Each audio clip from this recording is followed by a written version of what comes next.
Hadir. Iya, hadir. Kenapa kamu bisa pacaran sama Vicky? Hah? Dijanjiin Kenapa juga. bisa pacaran sama dia? Kok tanya aku? Oh, Dijanjiin rumah juga. Hah? Dijanjiin janji juga. janji apaan? Rumah, mobil, enggak. Ya itu kan cerita dulu sih kalau buat Iva. Jadi Ya kalau sekarang ceritanya kamu di penjara bareng dong. coy. Gimana nasib trio macan? Nah, makanya. Jangan. Akhirnya? Hah? Ya gimana ceritanya? Gimana? Dijanjiin apa? Enggak dijanjiin apa-apa. Terus? Biasa aja kayak kita pacaran dengan seseorang. Oh gitu. Terus siapa yang nggak setuju? Orang tua Iva. Kenapa? Karena waktu itu dia pertama bilang anaknya 1. Terus beberapa bulan kemudian bilang anaknya 2. Lucu ya. Mungkin hamil terus melahirkan kan bisa. Hah? Mungkin melahirkan lagi istrinya. Wah, itu urusan dia sama istrinya, Mas. Oh jadi Anda akhirnya nggak disetujui oleh orang tuanya? Dari awal memang nggak disetujuin sama orang tua. Tapi Anda ngebet? Enggak. Mungkinnya Anda pacaran? Enggak pacaran. Nah, kamu nggak pacaran? Deket doang dulu. Dekat kenapa nggak disetujuin? Nggak tahu, ketemu aja nggak boleh sama orang tua. Nggak boleh sama orang tua. Jadi kamu nggak pernah pacaran? Enggak. Sama sekali? Enggak. Kok pakai mikir? Hah? Kok pakai mikir jawabnya? Ih, Pacaran nggak? enggak. Enggak. Enggak. Putus nyambung dulu. Putus nyambung kok nggak pacaran? Gimana sih? Aduh. Udah tutup buku, Udah Mas. ya. Intinya pernah pacaran, putus nyambung nggak disetujui sama orang tuanya, bubar gitulah ya. Bubar. Oke. Ini saya mau tanya nih, sekarang saya mau tanya dari sisi yang lain. Anda semua dijanjikan mobil, rumah dan sebagainya gitu ya. Dan Anda percaya sama Vicky terhadap hal itu. Berarti Anda semua kena rayuan dia dong. Ya pasti sih jelas ya Mas, itu kita kena rayuannya Kok ya. mau? Karena kan dia memang janjinya terlalu manis ya ke kita, ngomong kita tuh benar-benar meyakinkan kita untuk bisa jadi pacarnya dia gitu loh. Tapi kok mau hanya dijanjikan materi itu kan dan materi. dijanjikan dinikahkan masalahnya Mas. Dijanjikan? Dinikahkan, ketika kita menikah nanti akan dikasih mobil Lamborghini, rumah 6 Nah, miliar. Anda gitu. mengiyakan karena janji nikahnya atau karena materinya nih? Secara wanita ya pasti dua-duanya kali. Enggak, dia cara meyakinkan kita bahwa Tunggu dulu. Secara wanita pasti apa dulu nih saya mau dengar nih. secara Biar wanita saya pas- belajar gitu, tak kalau saya deketin wanita jadi saya tahu gitu loh. Gini loh Mas ya, kita sih pastilah wanita itu pasti nggak, siapa sih yang nggak butuh materi ya kan? Apalagi dijanji dengan anak menteri ya kan, rumahnya di Menteng gitu loh. Kalau misalnya Vicky mau pacaran sama kamu tapi anak petani mau nggak kamu? Aduh nggak ya? Aku sih ya kembali lagi kepada rasa nantinya kan Mas ya. Karena dia meyakinkan tuh benar-benar kita buat tuh yakin sehingga kita benar-benar oh ya udah kita jalan pacaran gitu loh. Oke, tapi coba saya mau tanya nih jujur ya, jawabnya jujur. Seberapa penting sih kalau Anda didekati pria nih ya? Materi yang dimiliki oleh pria itu seberapa penting untuk menjadi sebuah pertimbangan? Jujur aja. Maksud saya normal kan untuk siapa yang masa depan kan pasti ingin. Nah, makanya saya mau tanya, jujur aja, seberapa penting materi seseorang untuk Anda pertimbangkan jadi pacar Anda semua? penting banget. Penting banget ya Mas ya. Kalau nggak Penting ada banget. materi nanti kita makan di mana? Terus kita tinggal di mana? Ya kan? Terus naik mobil apa nanti? Masa jalan kaki?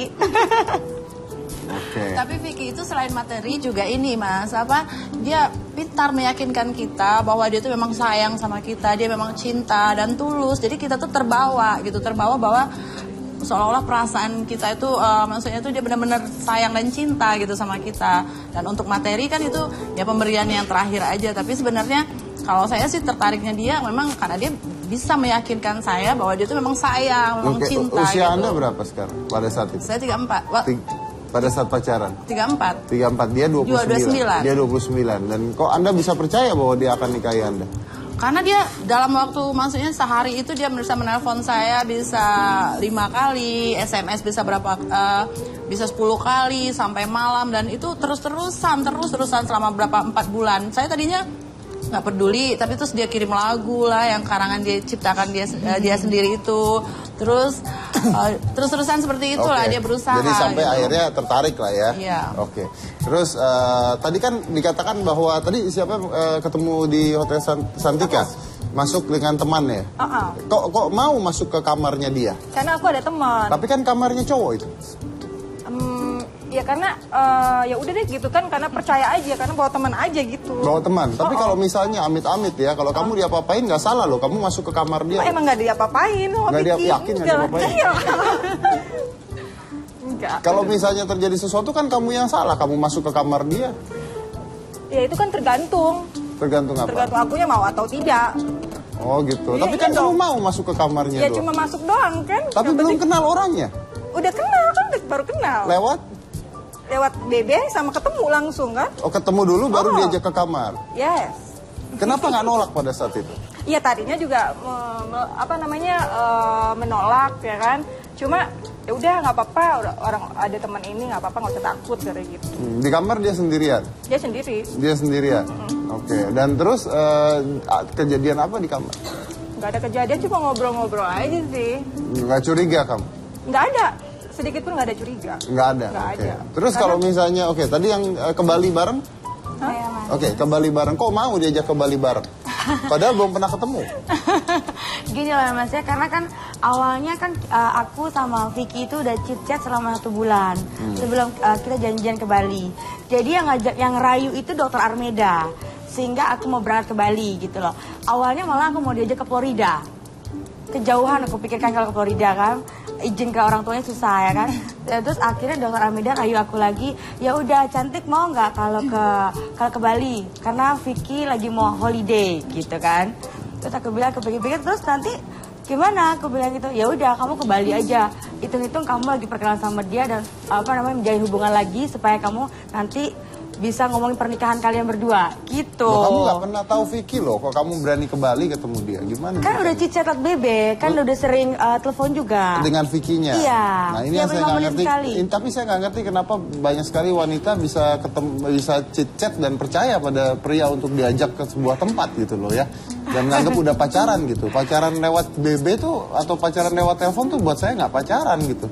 Tapi bisa diajak ke Bali lagi gitu. Itu kan aneh gitu. Kok mau gitu? Terus selama pacaran tuh ngapain aja sih sama Vicky? Penasaran kan kita kan? Penasaran ya, jadi ngomongnya apa dong? Ayo. Soalnya kemarin kan sempet nonton di infotainment tuh kayak rame banget ya. Aku pernah gini, aku pernah gitu sama Vicky gitu kan. Itu bener nggak sih sebenarnya? Iya bener, emang kejadian betul ya Mbak ya. Kita memang fakta, aku memang berbicara emang ketemu Vicky di Bali. Dan kayak kita memang pacaran, aku 2 malam di Bali memang waktu itu. Dengan Vicky? Iya, dengan Vicky. Dengan Vicky saja berdua? Iya. Dengan Vicky saja berdua? Iya. Oke. Di hotel? Iya. Di tempat yang sama? Pertanyaan sama di mana ya? Di kamar yang sama? Waktu itu memang aku minta beda kamar, Tapi? ya kan? Ketika itu Vicky bilang, nggak usah lah Mi, kan? Kita udah manggilnya papi mami kan? Nggak usah lah Mi, ngapain kita beda kamar, satu kamar aja. Cuma aku bedain bednya gitu kan? Oh ya udah deh, aku bilang gitu.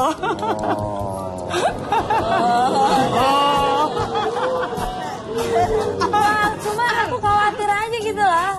Waktu ketiduran gitu melindur terus nyebrang gitu ya. Nah, Kalau tidur nggak apa-apa. Kalau Tidur bangun bareng ya? sama itu. Oh, yang nggak bangun boleh bareng bareng. itu yang bahaya. Iya. Oke, tapi Anda mengatakan ada korban ya. Tadi kan saya mengatakan kalau misalnya Anda bertemu dengan ibunya Vicky, Anda berani nggak? Iya nggak apa-apa, karena kan memang aku kejadian betul ketemu Vicky. Berani ya? Iya. Berani. Oke, kalau gitu saya akan hadirkan bukan ibunya Vicky, tapi ini adalah pengacara dari Vicky Prasetyo, Sunan Kalijaga.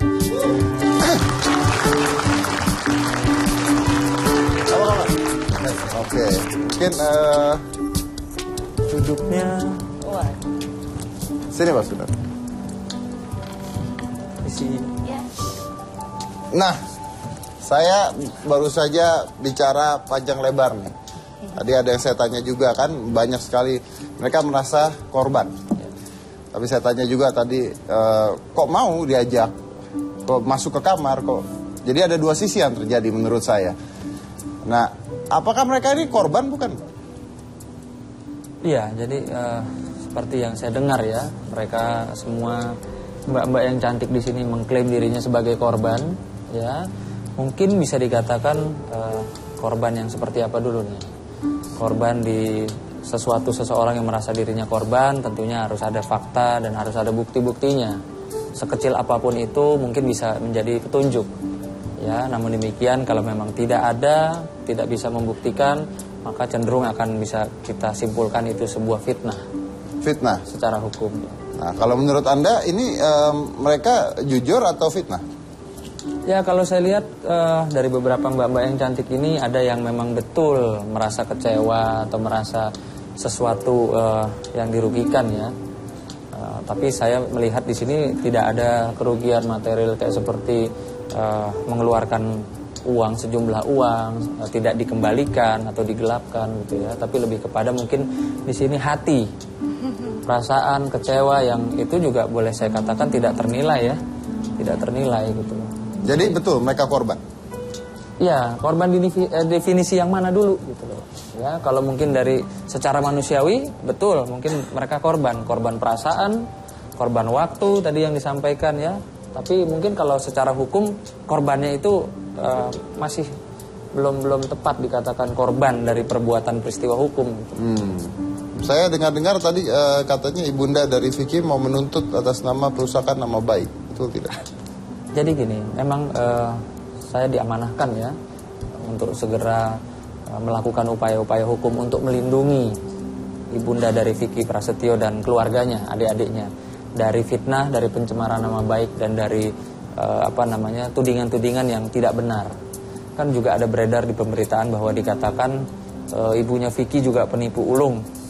Ya, artinya kalau ibunya Vicky penipu ulung itu mungkin sekarang ibunya Vicky sama-sama berada di lembaga pemasyarakatan gitu loh. Tapi pada faktanya tidak ya, hanya seorang Vicky yang dinyatakan bersalah. Oke, baik, kita akan lanjutkan lagi setelah yang satu ini. Jangan kemana-mana, tetap di Hitam Putih.